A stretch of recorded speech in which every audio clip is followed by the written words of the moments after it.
Well, let's go ahead and get started. So, welcome everybody. You're joining us for an Ask Me Anything about AI and ethics, and we're so excited to have you here. My name is Leanna Fortunato, and I have the pleasure of moderating today's panel. And I am, just for reference, I'm from the American Psychological Association, and I had the pleasure of being on the planning committee for this year's conference. So today we're welcoming Oliver Smith and Chris Hemphill, excuse me, as our wonderful panelists. And just to let you know a little bit about the format for today, the Ask Me Anythings are really meant to be pretty informal. I will ask a question or two to kind of get us rolling so you all have some time to collect your thoughts, but really this is meant to answer your questions. So feel free to drop them in the Q&A. I will pose them to our panelists, or if you'd like to raise your hand and pose the question yourself, you are more than welcome to do that. So as far as introductions go, we've got Oliver Smith with us. Oliver is the founder and director of Daedalus Futures, a responsible AI consultancy that supports organizations to create strategic advantage by using AI responsibly. He was one of the founding executive team at Koa Health, which span out of Telefonica Alpha in 2020 with a 50 million euro Series A, where he was responsible for strategy and ethics. Prior to Koa, he was Director of Strategy and Innovation at Guy's and St. Thomas's Charity, responsible for investing 100 million euros over 5 years in innovations across acute, primary, and integrated care, biomedical research, and digital health startups. He was a senior civil servant in the UK Department of Health, responsible for UK tobacco control, UK obesity policy before that. Oliver was also a policy advisor in the Prime Minister's Strategy Unit under Tony Blair. He has a master's degree in politics, philosophy, and economics from Oxford University. Chris Hemphill is also with us. Chris focuses on how data science can help us understand and improve the human condition. Chris is Director of Commercial Intelligence at Woebot Health, a role that combines healthcare data science and healthcare strategy. Chris's work addressing bias in machine learning algorithms has also earned them the honor of being a fellow of NYU McSilver Institute for Poverty Policy and Social Justice Research. This work is at the intersection of tech and strategy and has a broader theme, which is working with healthcare leaders to drive ethical and effective decisions with AI and algorithms. Chris also focuses on the intersection in Woebot's Health's Meeting of the Minds podcast, which focuses on healthcare leaders and value strategy in the behavioral health space. To take a break from all of this, Chris loves trail running and creating electronic music. So welcome to you all. And so sort of to get started, one of the things I kind of wanted to pose to you both is, if you go to conferences and you're involved in the AI space, I feel like some of the conversation around AI kind of exists on a spectrum. From kind of like peak hype of like AI is going to change the world and revolutionize everything and like kind of gonna impact all of the problems that we face, like in a really positive way. And I think on the other end of the spectrum, you kind of have what I would also describe almost as like peak fear, kind of around like, this is dangerous, particularly in healthcare. Do we want to be using this? What do we do? And I guess I'm kind of looking for your perspectives on kind of a more balanced and nuanced view around what do we realistically, should we be excited about in this space, but also what do we realistically need to be concerned about from an ethical perspective? So I could turn it over to you both to maybe give me your balanced take on where we are and what we need to be concerned about. Yeah. Okay. Sorry. I'll just jump with it, I guess. So AI, two tiny letters, but so many different implications, right? So I love the word nuance because it invites a conversation. I was just at a panel, health impact. Actually, Aristotle is wearing the hat from Health Impact right there. It's a Health Impact hat. But what was really cool about the panel, the moderator there, is that he had been working in the AI space for a long time. And whenever anybody brought up AI, he said, be more specific.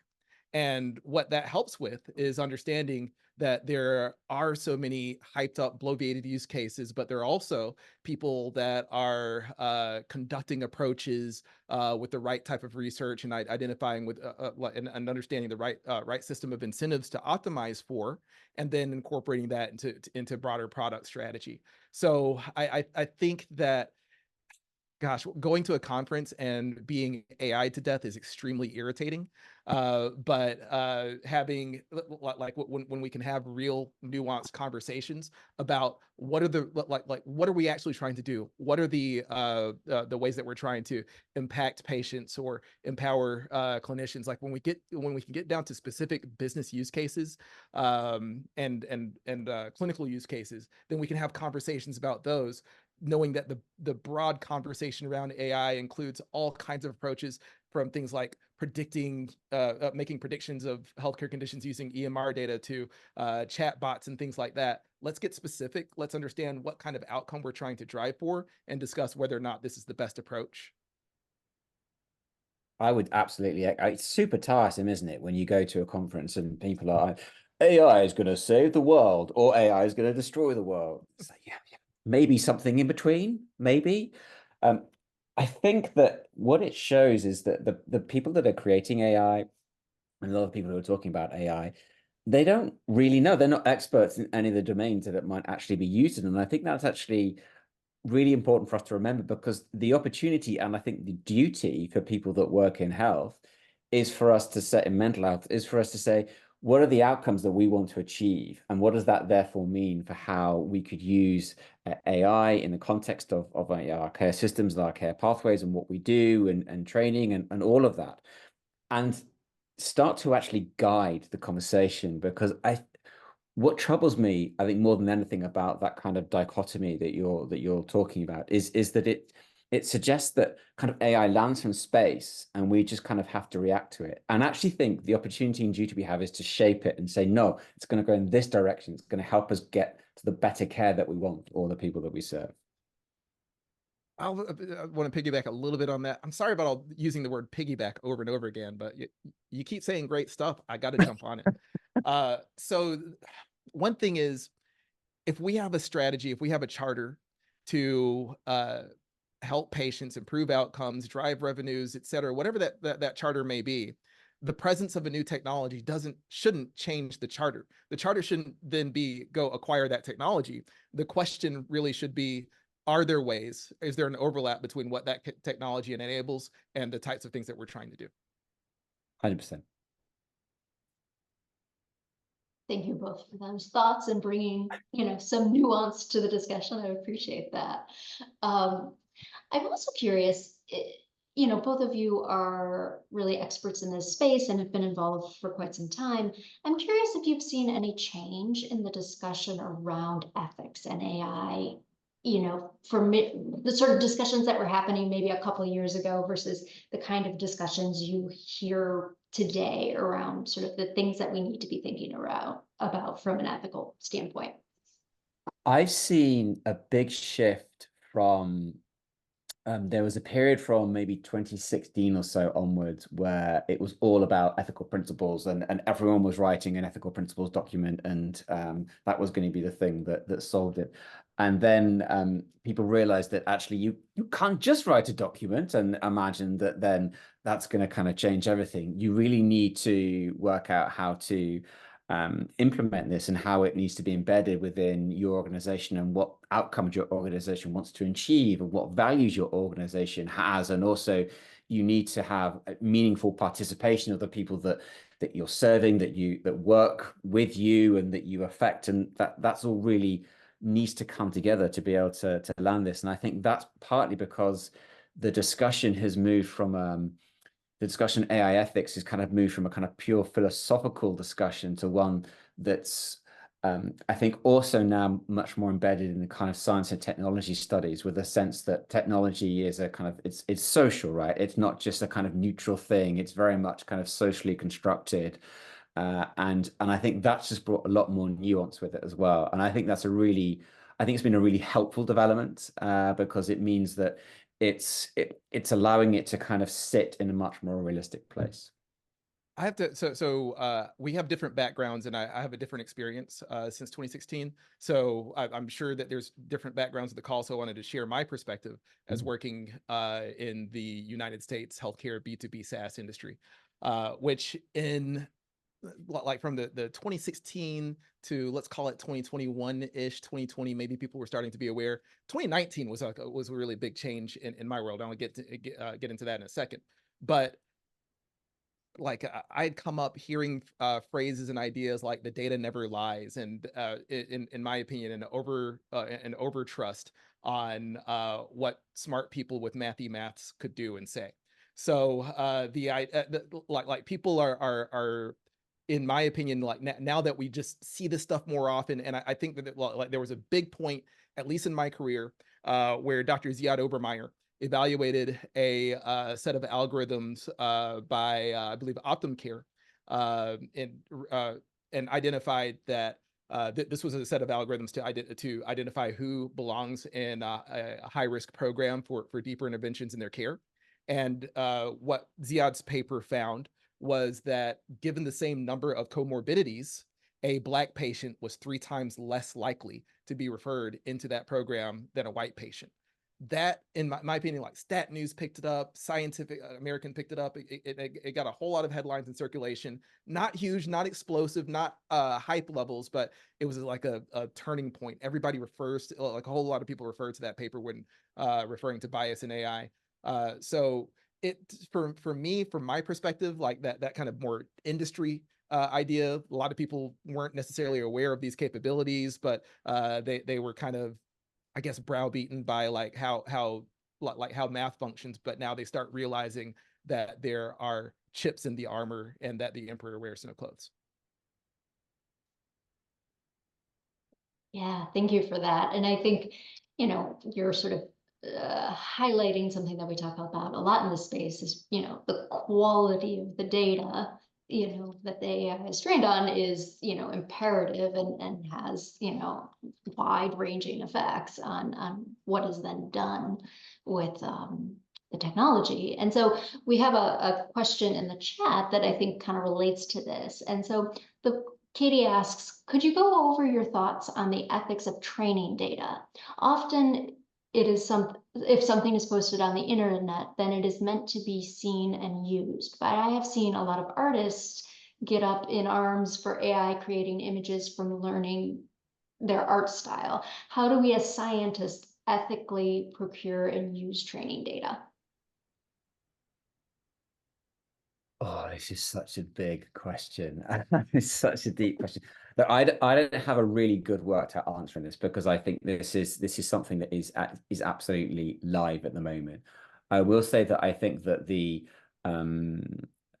context of use and also the kind of type of data ends up being really important. So I think kind of the general question of large language models being trained on kind of data that's scraped off the internet and then being able to kind of replicate an artist's style. I think that is much more difficult than we've kind of seen hitherto because there's a kind of fair use policy within copyright, but when that was first created, no one ever imagined that there would be a machine that could scrape the entirety of kind of human knowledge. And I think that societies are now having to work through, well, actually, are we really comfortable with this now? Because it's just able to do it at a scale that we've never imagined. And I suspect that we will shift to a model where we are going to kind of allow more kind of copyright protection because we're going to want to support kind of creative people in society. And you are starting to see differences. So I think at Shutterstock has a really interesting way they look at this, and they recognize that their model, their business really relies on kind of two sides of the market. So there's people that use what they have on their platform, but there's also the kind of creatives that actually kind of provide them with that material, and they recognize that unless they just want to have kind of generic AI generated stuff that's kind of okay, but kind of okay, they also need to kind of protect the creative class, and so they will pay creatives for kind of to offer their data up for be part of the training for the AI. And I think that's a really nice example of how at least one company is saying, well, maybe the way that society's got this at the moment is wrong, and we need to kind of have a different approach. I think when it comes to mental health, it's probably slightly different anyway, because for data that's directly about someone's health, you wouldn't imagine that would be there anyway, out there in the internet anyway. So it would be slightly different. You still perhaps have a question of, well, can I kind of procure someone else's data set, and what's the ethics of, has that been consented to, et cetera, et cetera. I think there's a more difficult nuance in data that's about an individual, that's not about their mental health, but can kind of speak to their mental health. And a lot of data can, right? It can certainly speak to their mental well-being and kind of the kinds of things that they're looking at on the internet, the kind of stuff they're writing, all of those, who they're conversing with, who they're following, all that kind of stuff could play into a model. And I really don't have a kind of good answer. My kind of halfway house answer that I get to the moment is going back to something I said previously about meaningful participation. And so if you're a researcher working in health and in mental health, and you're thinking about creating or you're creating a kind of an AI for any reason, you need to kind of engage meaningfully with the people that are kind of going to use it, who might be affected by it, and also, of course, the clinicians as well, so that you get a sense of how would people that I'm kind of working with or affected by this, how would they think about it, to get to an answer that you can use, and at least you can kind of be transparent about and stand by. Because if the answer is we'll just wait for it to go through the courts and kind of society to kind of find a new answer, I think that's not, I recognize that that's not a good enough answer, and you need something now. So that would be my kind of now answer, kind of have meaningful participation. Sorry, that was a bit rambly. Hey, it's hard not to ramble with such a difficult question. Anybody can see in the background, there's a synthesizer there. There's some musical equipment and stuff like that. And I have to tell you that hearing about music generation algorithms, for example, same vein, like if you're putting art out there, there's a potential that someone else can grab it, use the metadata from it to help train a model, and then profit from your work without any kind of remuneration for you, especially if they're specifically asking things to work within your style. Extremely thorny, difficult question when it comes to the artistic space. And like Ollie, you covered a lot of that ground. The only thing that I wanted to add is that one of my favorite artists, Holly Herndon, she's a fantastic kind of experimental music, but kind of upbeat and clubby, but still experimental. She's actually leading a foundation right now that allows artists to identify where their work may have been used in a generative model, and be able to opt out or opt in various cases. So without having a direct answer to that difficult question on art generation, I did want to point the folks here to Holly Herndon's work on that kind of leadership, like AI leadership perspective. And if you want to check out some great new albums. As far as the like ethically procuring and using training data, well, the first step would be not to do a large scale pull of images that you had no consent to identify and work with. And then it goes back to that speed of trust question that I brought up in the last panel, which is being extremely clear. If you're like there was work referenced at a previous company where we were developing training algorithms and for healthcare predictions. People of color would only well, actually, like when we looked at where race and ethnicity was in the data sets that people were collecting from hospitals, there was only about a 75% fill rate for that information. There's a massive lack of trust in people being truthful about who they are in a lot of scenarios because they think that this is going to be used against them. I think that that same thing applies in terms of if we are collecting data to train some algorithm or do something with some service. First, the first layer is, of course, being clear about what's happening and how that may be used, and the second is thinking about how that person may benefit from that use, and say, hey, here's what like based on whatever capabilities or research we enable, there are some things that you might be able to take advantage of. Broad question applies in a lot of scenarios, but I didn't want to end too hopeless and confused on the art part, because as an artist myself, it has been a lot of heartache.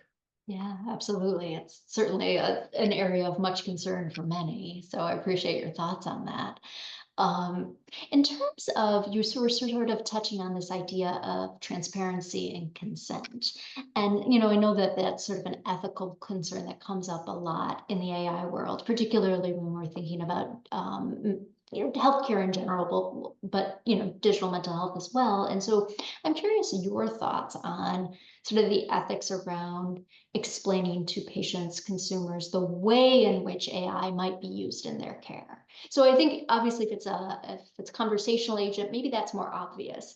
But if it's using to help drive clinical decision making, that could be something that's in the background that a patient might. It's not patient facing, it's more provider facing. And so I'm just kind of curious, when you think about the ethics of using AI in clinical care, kind of your thoughts about like transparency and what kinds of things we need to be keeping in mind. I think my immediate response to that one is it does very much depend on kind of how it is being used. And as you mentioned, of course, if it's patient facing, then you absolutely have to be kind of transparent about that. I think if it is taking on a decision making or kind of part decision making role within a kind of a clinical care pathway, then I think you do need to be absolutely transparent about that. I was just trying to think of the situation if a clinician is using an AI as a way of kind of searching for information. So I don't know, you can kind of using Perplexity or whatever to say, I kind of need to kind of get a bit of help for understanding this person's condition. I don't know whether they would need to say anything, because at the end of the day, it's their responsibility. And how is it different from them that I'm going to look in a textbook? And do I need to tell the patient that I'm looking in a textbook? So in that circumstance, I'm not sure. Again, I'd probably go back to actually talking to patients about this and actually saying, how would you feel about this? Because I think for me, a definite gray area is using it with patient notes and kind of using it to transcribe conversations. There, of course, you kind of need to get consent for kind of it to be transcribed. But actually how the notes are written up and how the conversation is summarized and kind of what it says, that's really important to the individual patient, right? Because if that goes wrong, then that sort of follows them around forever and ever and ever. So that I would say is kind of really important. But you could argue that the clinician is still ultimately the person who kind of signs that off. But I'd be a bit worried about automation bias in those circumstances. So I think to be on the safe side, I probably always err on, if you're going to introduce a new kind of technology, have that engagement process and kind of see kind of how people are feeling about it. But it really feels very kind of context and use case dependent for me. I don't know. What do you think, Chris? I just want to throw out an idea that like, rather than trying to make people trust things, that trust always needs to be earned. And part of earning that trust is understanding how data may be used in a whole variety of relationships. Unfortunately, it shouldn't fall on individual clinicians, unless we're talking about like in a solo practice scenario, but it shouldn't fall on clinicians to understand all of the data regulations and compliance strategies of these various approaches. So I really think that at that level, there should be an organizational commitment about what types of tools can be used and where. Because if we're talking about the free version of OpenAI's tools, then we're talking about potentially, like when you talk about patient notes, like that's a very clear violation, is if we're putting putting people's data into a non-HIPAA compliant pathway. Totally. But then there's another thing where it's so sad that like we're talking physicians, attorneys, all kinds of people have put in questions and got very, they like the sentence structure is right. It looks very well composed, but it's the wrong information they're getting back. So on like outside of potentially misusing patient data is also understanding and going deeper, checking the actual sources versus using a large language model.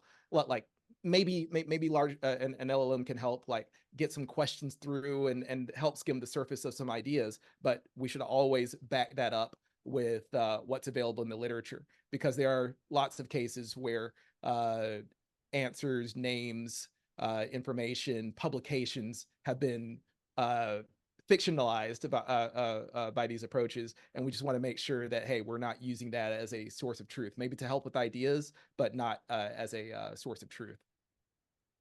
Yeah, it sounds like, it sort of harkens back to the sort of AI human collaboration that was being talked about in the last panel, that it's not exclusively relying on the AI. It's using, there's still a judgment piece to review the information. So Yeah, I think trust. Chris's point about the organizational level is really important as well. I think kind of it should be happening there, and that should provide the kind of scaffold within which the individual practitioner is then able to kind of work with the patients that they're working with.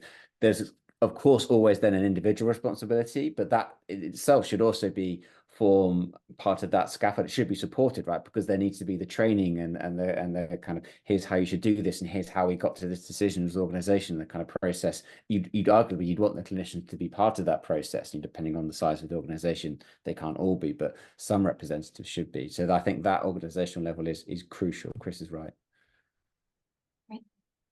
We have a question in the chat that I will pose to you. So in the previous panel, I heard a lot of enthusiasm and a lot of caution about the need for more systemic evaluation. As someone in industry who frequently gets asked by cross-functional partners what we can bring AI in to do clinically or to support clinical operations right now, what uses of AI in mental health do you feel like are ready for prime time? Where do we still need some caution? It's not quite ready yet. I'll jump on that one, just because I'm working on a presentation right now where one of the slides is AI has reached its print me the internet moment, where like I was just recalling a long time ago, I had a boss who would print out all his emails, and this never happened, but that common scenario where people say that their boss told them to print out Google for them. That I feel like we're at that moment where people are saying, hey, what's this AI stuff doing? Or people will see like OpenAI and say, oh, we should just do that, but internally, like build our own OpenAI, et cetera, yada yada. So there's a lot of stuff out there, a lot of interest, and it harkens all the way back to the beginning of the conversation where we were talking about the need for nuance. And I think that part of that nuance, like especially when we're thinking about what AI can do either in a clinical context or in a context that supports the relationship between a patient member and an organization, and like this would be like customer service chatbots, et cetera. The idea, I think, is to look at a spectrum of clinical risk versus the amount of rigor that should be that these firms should be applying. So if there's something that's a very low risk category, like if the intervention is just, hey, based on this information, we're going to send out a postcard to these particular members in our population, that would strike me as a very low risk scenario. Whereas there's potentially very high risk scenarios where people are asking conversational agents or chatbots to have conversations with them about their care. I mean, that's where I work particularly, but there needs to be an understanding of if there's a high risk to it, it needs to be followed up by extremely robust approach. But since we're in this more conversational platform, maybe if you want to speak up and like share some thoughts to help guide that question, I'm happy to hear it. Yeah, I mean, I think like we're looking at it right now as a way to support things that maybe don't take clinical judgment, like writing notes, for example.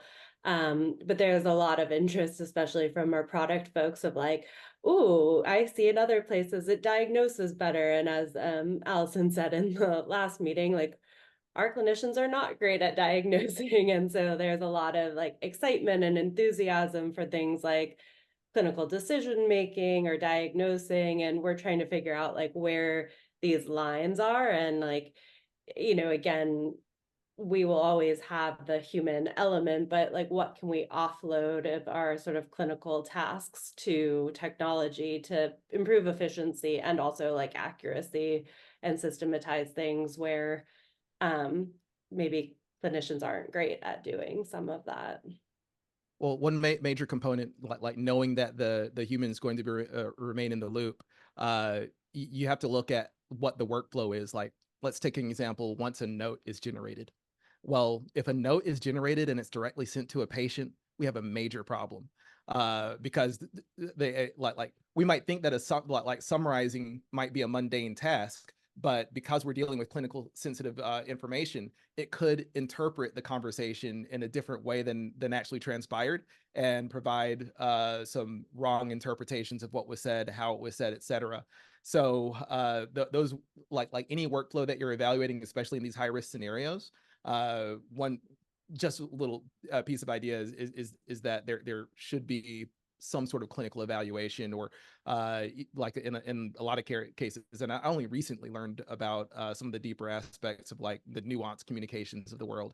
But we're not to a point that a summarization is ready for prime time, but we are to a point where a clinician could review a summary and determine where and how it's used. I think one of the challenges of this particular moment is you're quite right, Margaret, that if you were to use it, say the AI is going to diagnose this, or it's going to be the treatment, then of course you need to go through the regulatory process. So kind of that's solved. But the idea that there's this kind of hybrid model and you've got the kind of AI working with human is promising, but also quite tough. And sometimes I think about kind of self-driving cars in this context, because in a way, if the car drives itself, brilliant. If the car can't drive itself, you've got to do it all. Okay, I know how to do that. But as it gets more sophisticated, you get to the point where, and you can look at the levels of self-driving cars, it's like it basically does everything, but you have to stay alert just in case it screws up. And there's some studies where it kind of takes people sort of like 20 seconds to go from I'm reading a book or I'm kind of watching a video to kind of being kind of having the spatial awareness to know, now what do I do? And of course, 20 seconds is a long time when you're going at kind of 65 miles an hour, right? And I think there's something similar that can happen with AI in medicine, where the better it gets, but it's not sort of at the level that, I'm not saying it needs to be perfect, but it's not at the level we want it to be. It's almost like the clinician can fall asleep at the wheel, or clinician can assume it's going to be fine. It's mostly going to be fine. And then they'll kind of miss stuff. So I think what we need to work through is how do you then deal with that kind of automation bias that the clinician's is going to say, nah, it's probably going to be fine. And how do you introduce it into the care pathway? How do you kind of train the clinicians such that you're able to kind of deal with that hybrid approach? I think that's the real challenge that we're facing right now. Yeah, I really appreciate both of those perspectives, because I've had moments where it keeps me up at night thinking, oh, we auto-generate notes for folks and they just hit sign, or they look at 10 of them and they're really good, and then they stop looking because they think it's never gonna make a mistake. And even see that because like sometimes we pipe information in from other platforms into our EHR, and they're supposed to check those things, but we're also selling it to them as an efficiency tool. And it might not actually be more efficient if they have to do the type of work and oversight that you both are describing. I mean, one thing it reminds me a bit about airport metal detectors. If you've ever kind of seen the screen that they're looking at, and they kind of have to kind of press if there's anything on the screen or something. There's a gun. Look, it says there's a gun there or something. And it's just because the system is trained to actually ensure they're paying attention. And so kind of there'll be a kind of a fake bomb or whatever that come, or a knife in the bag, and they have to kind of click on it. And so we probably need to kind of come up with solutions like that, where the clinician occasionally does have to kind of do it themselves, or perhaps even better, that so the AI is trained to kind of every random number kind of actually do a really bad job. And you know it's done a bad job, and you're kind of checking that the clinician has noticed that. So that kind of I think is going to become more prevalent. Yeah, my partner is a physician, and like she sat down and ranked a bunch of different like AI approaches that she was most excited about, and predictive analytics came up at the top, but very high also was, hey, how do I say pajama time in terms of this note generation? So, and that's a tremendous issue, by the way. So like at least Margaret, you're probably already doing this, but the opportunity to sit down with them and evaluate how much time is being lost, and ultimately like whether or not the summary approach like does it save them time, or does it create another issue where like these notes are so off that I have to redo everything? Those are the types of questions that I'd be interested in with them. Yeah, absolutely. And we're doing some of that work in trying to collect data on what are the things that are sort of consistent pain points for them, and I loved what you said earlier about like not changing your charter based on what technology can do, but how thinking about your charter and how technology can serve that goal. Thank you both.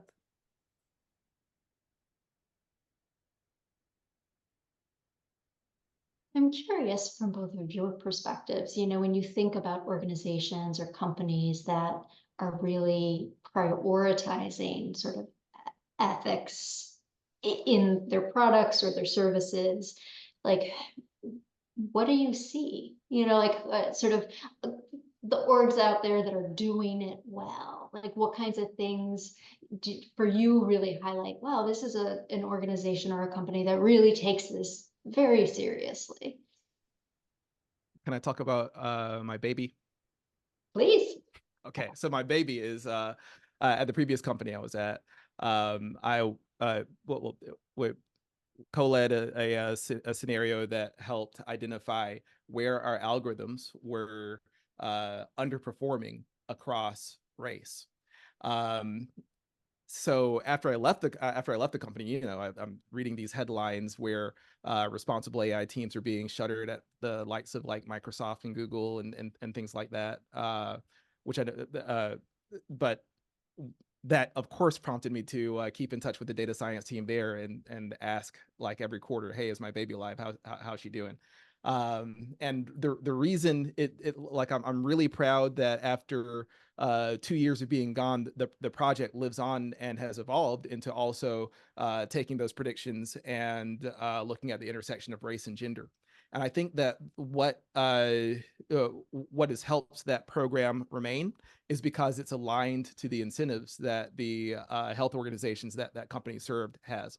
So there is, of course, we all want to do the right thing, but it has to be like in healthcare, it has to be able to be funded. It has to be able to be sustainable. So within any health equity, like algorithmic bias question is not just a question of algorithmic bias. It's also a question of how a model might be deployed and the use cases that it might have.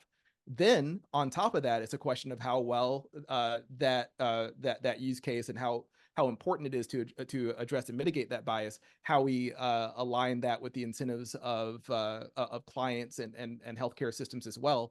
And we have to check all of those boxes. Otherwise, there's just that chance that the stuff that we work so hard on that allows people to do the right thing, well, it becomes expendable if it's not tied to some capacity of revenue generation. I was absolutely going to talk about alignment of incentives. I think that's so right. That's exactly how it is. I pre-plagiarized you. Or I plagiarized you, who knows? But anyway, we're very much aligned. What could I'd add something about culture actually, because something that in my last role at Koa Health, I was strategy director and head of ethics at Koa Health. And what really made the ethics element work of what Koa did and still does is there's a real culture of ethics within the organization. Because if it had just relied on me to be the person that was talking about this and caring about, we need to avoid bias, we need to think about privacy, we need to think about all these things, it would have failed because no one person can kind of do it all, right, in any organization. But very often, people in the data science team or the product team or whatever would come to me and say, well, what about this? I've seen this issue, and how do we manage this in the context of, you know, our ethics strategy and kind of what we're trying to achieve? And I think that culture of almost going to Chris's point about the charter as well. If that is something that is infused in the culture of the organization, then I think it's much more likely that the organization will be successful. Now, of course, how can you test that when you're just talking to your organization? I think a really good thing to do is ask one of the more technical, if you ever kind of get on a call with kind of the more technical folks, ask them about how they think about this. Because if the culture is there, then they'll give you like a good answer, right? They'll be able to talk about it. But if it's something that just one person and a committee over there thinks about, they'll just kind of shrug their shoulders, go, what are you talking about? Oh yeah, that person deals with that. So that would be my kind of little test, is just kind of see how far it infuses the organization. Damn good, gosh darn good point. Because if it's built in isolation, then it just becomes something that is that people would like, if like there's a separate, completely siloed off ethics department that has the power to say no to a bunch of algorithms and approaches, then people will resent that. They won't necessarily view it as collaborative.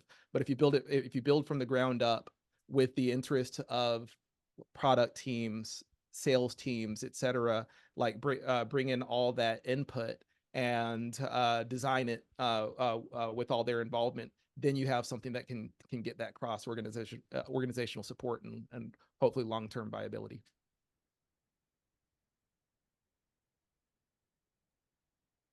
Yeah, it seems like sort of similarly to the discussion that you all were having about health equity in the last panel, like that it sort of has to be infused throughout all sort of functions, all levels of an organization. And then when you see that, you actually really see the good outcomes.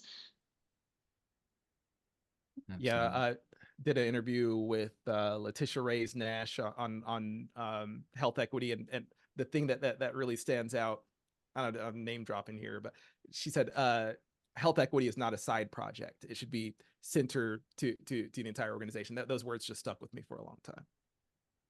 Absolutely.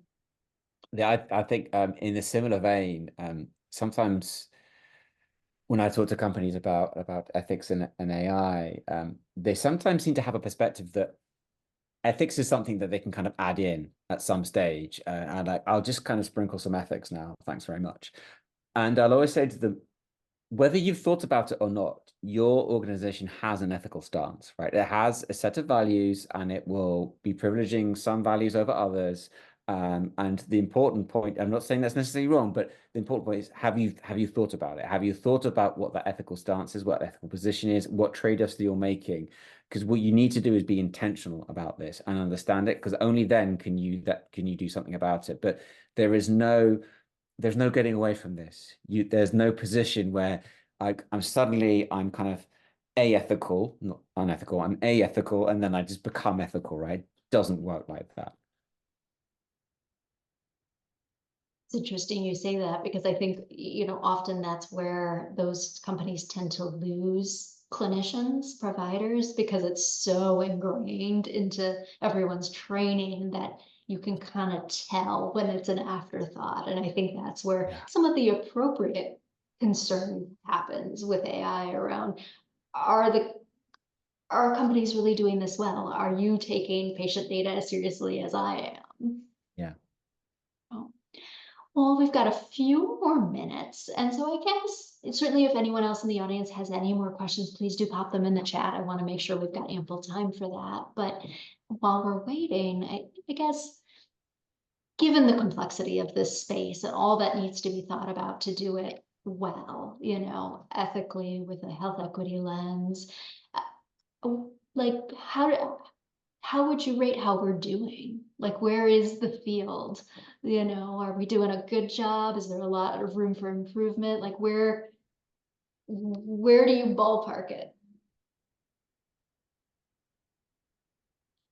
Well, there's so much hard work to do, and there's so many people that are pouring their lives and souls into these things. But at the same time, I think about one thing that's extremely difficult to measure is what is the cost of maintaining the status quo? Like, what's the cost of maintaining this existing system on patient outcomes, on people's well-being and lives, on financial institutions? Because, like, honestly, very honestly, we can sit here and maintain the status quo and still be able to drive around in a Honda Accord or a Toyota Camry, etc. Like, again, the people in this room paid to be here.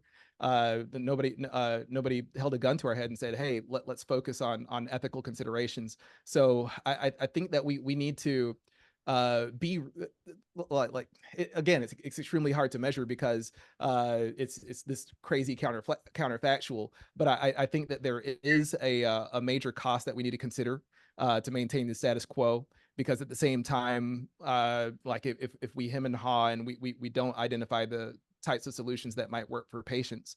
I didn't reference in the previous panel, but if you go on TikTok and search like how to hack the chat GPT to be a therapist, you see people having communications and conversations about like transforming LLMs to address mental health issues and things like that. So if we want, like, the race is already started. People are already going out and seeking ways that they can use AI to address these needs, but is not guided by the hands of the folks in this room who might understand these therapeutic practices and things like that. So my major point is that, like, I don't want to insult anybody's work or anything like that. I just want to emphasize that, hey, there's work to be done, but the horse is already out.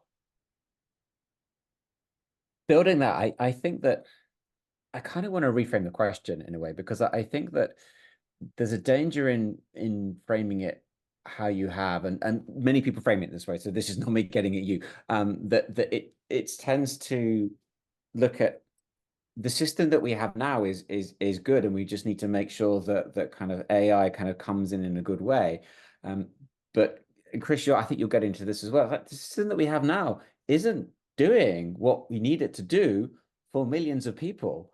And that's the thing we should be focused on, not whether kind of the AI is like, can it help kind of work within the system that's not working right now, right? I think the question should be, okay, the system's not working now. Health equity is a massive issue that we failed to properly address for kind of years and decades.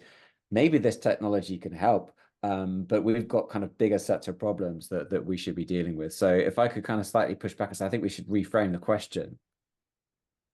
I love that. I think that's a great way to think about it, of how do we, you know, how are we not complacent with the system that we have? How do we strive for Someone better? said system not working. Yes, exactly. Yes, absolutely. All right. Well, we are at the top of the hour, so I want to extend a big thank you to you both, Chris and Ollie, for being here and lending your expertise with us. I really appreciate it, and I hope that everybody enjoys the final hours of the conference. You all take good care.